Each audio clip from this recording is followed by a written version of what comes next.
오늘 사과까지 진도 나가기로 했으니까 얼른 끝내자. 오늘 공부 끝. 오늘도 열심히 공부해볼까? 잠깐만, 카톡 왔네. 답장해줘야지. 맞다. 오랜만에 공부하는 모습 사진 한 장 찍고. 아, 화장이 든 것 같은데? 좀 고쳐야겠다. 커피 한 잔 마실까?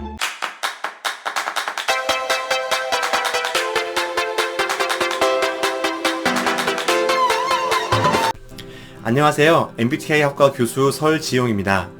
오늘은 MBTI의 4가지 선호 경향 중에서 네 번째, 판단과 인식 지표들에 대해서 다뤄 보겠습니다.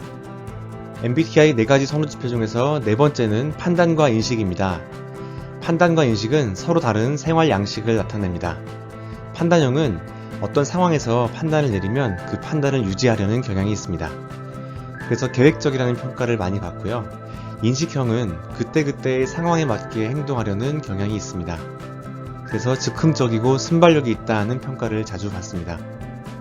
그럼 본격적으로 두 유형 간의 차이를 알아보겠습니다. 판단형은 무언가에 한번 집중을 하면 시선이 흐트러지지 않는 경향이 있어서 집중한 것을 계속 보는 편입니다. 반면에 인식형은 인식이라는 지표의 이름대로 무언가 새로운 것을 계속 찾고 인식하려는 경향을 보입니다.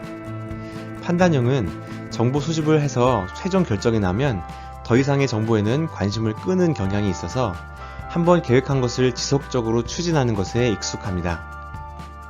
인식형은 무언가 결정한 후에도 정보 수집을 멈추지 않습니다. 저도 P형인데요.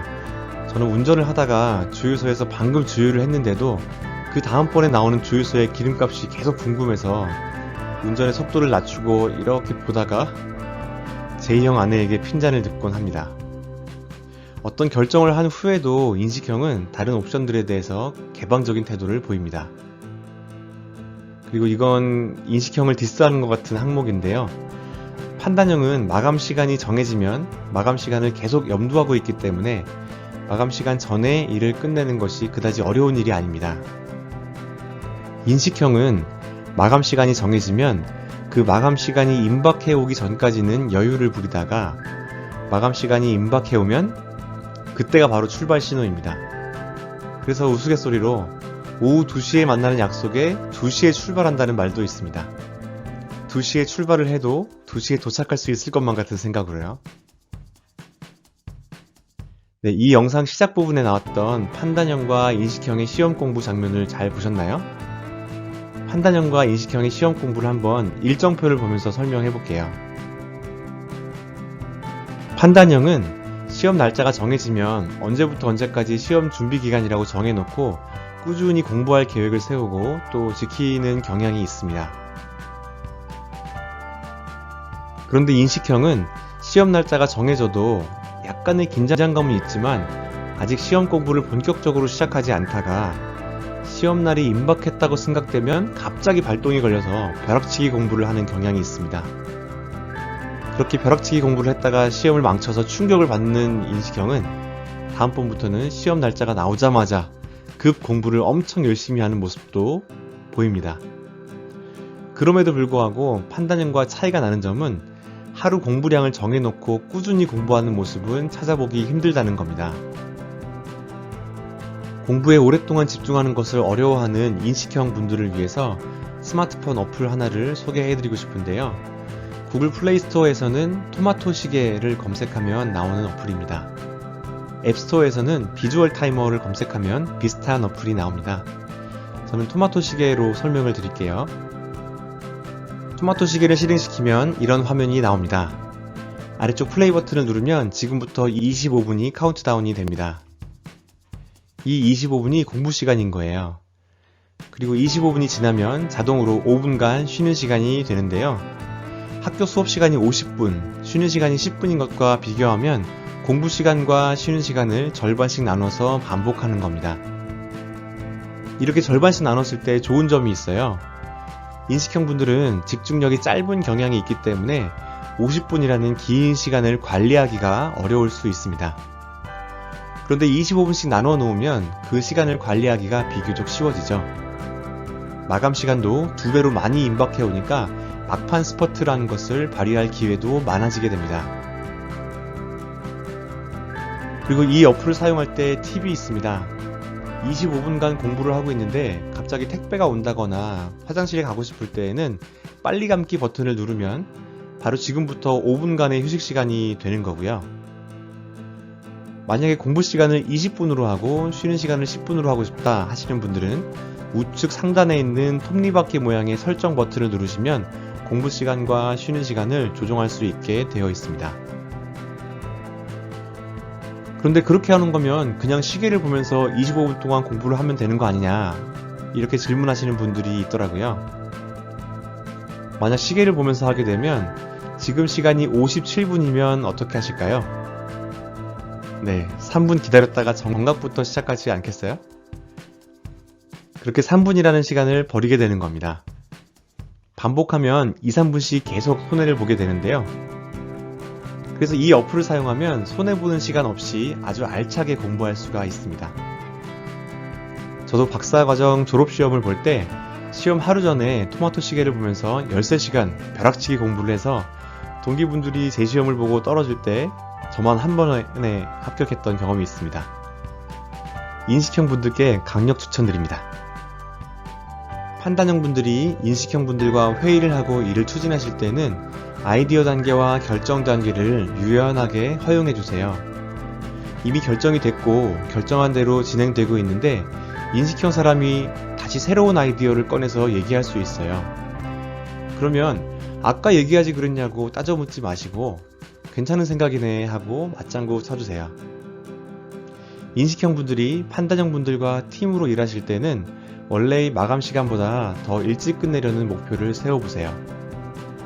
그렇게 하는 게 조금 힘들 수는 있지만 하다 보면 일의 효율성이 높아지는 것을 경험하게 되실 겁니다. 판단형 분들이 모범으로 삼을 만한 책들이에요. 성공하는 사람들의 7가지 습관, 아침형 인간, 정리형 인간. 네, 인식형인 저로서는 참 답답해 보이는 책들인데요. 인식형 분들이 모범으로 삼을 만한 책들은 이런 겁니다.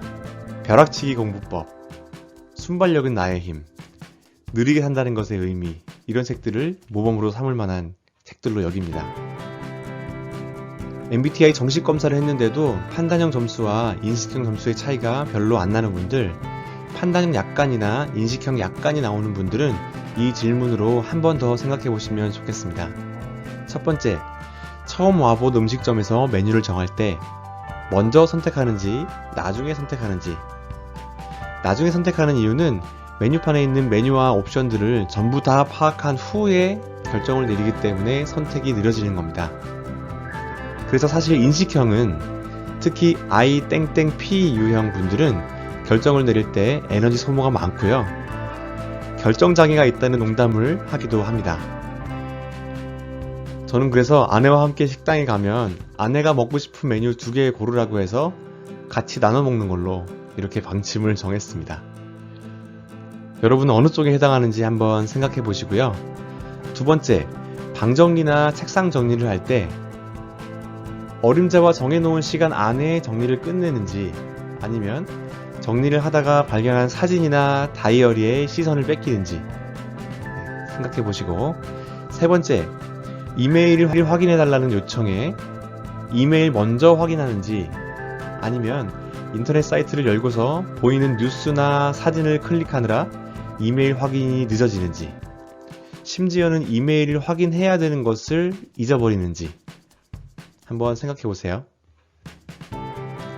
네, 질문 박스 3개 중에서 여러분의 성향이 괄호 안에 있는 왼쪽 문항에 더 많이 해당되신다면 판단형의 특징으로, 괄호 안에 오른쪽 문항에 더 해당이 많이 되신다면 인식형의 특징으로 유추해 볼 수 있습니다.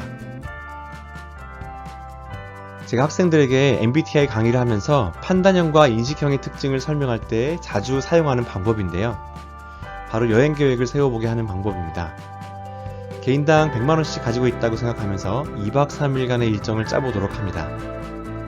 초등학생 판단형과 초등학생 인식형의 여행 계획서를 한번 볼까요?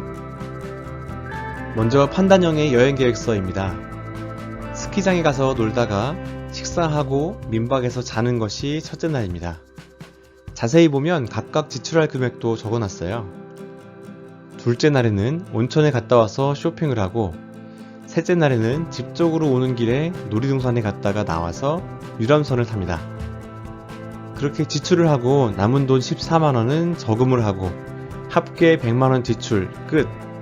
이렇게 딱 마무리를 합니다. 이번에는 인식형의 여행계획서입니다. 제가 학생들한테 2박 3일 일정이 짧으니까 여행은 국내로 가는 걸로 했는데 이 학생은 호주로 가겠다네요. 그리고 마을을 돌아다니면서 잘 자리를 마련하겠대요. 잘 자리는 출발 전부터 예약을 해놔야 되는데 호주까지 가서 잘 자리를 마련하겠다는 게 참 귀여웠습니다. 인식형의 여행계획서 하나 더 볼까요? 이 친구도 여행지를 국내 무인도라고 썼다가 다른 나라 무인도라고 고쳤네요. 일정도 일주일이랍니다. 중간쯤 보시면 이렇게 써있어요. 고무보트가 있으면 물에서 논다. 계획표에 뭐뭐 한다면 이라는 조건문이 들어가는 게 참 재밌었습니다. 고무보트 타면서 놀고 싶으면 고무보트를 미리 챙겨갔어야 되는 거죠. 그리고 숲이 있다면 산책을 한다. 또 조건문이 나왔죠. 그리고 여기 충격적인 조건문이 하나 더 나옵니다. 핸드폰이 터지면 돌아올 배를 예약한다. 아니 그럼 휴대폰이 안 터지면 집에 못 돌아오는 거 아니에요? 인식형이 이렇게까지 여행 계획을 못 짜는 건 아닐 텐데 이 친구들이 초등학생이라서 더 그런 것 같습니다. 그런데 인식형들이 여행 계획서를 이렇게 짰다고 해서 재미없게 놀기만 할까요? 사실 인식형은 계획표 없이도 그때그때 재미있고 신나는 것들을 찾아서 더 재미있게 놀 수도 있습니다. 판단형분들, 인식형분들은 계획을 세울 때보다 실행할 때 더 열정이 생깁니다. 현장에 가서 새로운 계획을 제시하는 인식형의 아이디어에 관심을 가져주세요. 인식형분들, 판단형분들은 계획을 세울 때 열정이 생깁니다. 온 힘을 다해 세웠던 계획이 쉽게 무너지거나 무시되지 않도록 애써주세요. 너무 좋은 사람인데 성격이 달라서 놓치는 인연이 없기를 바라며 이것으로 4가지 선호 경향에 대한 영상을 마치겠습니다. 지금까지 휴강TV 설지용이었습니다. 다음 영상에서 만나요. 안녕.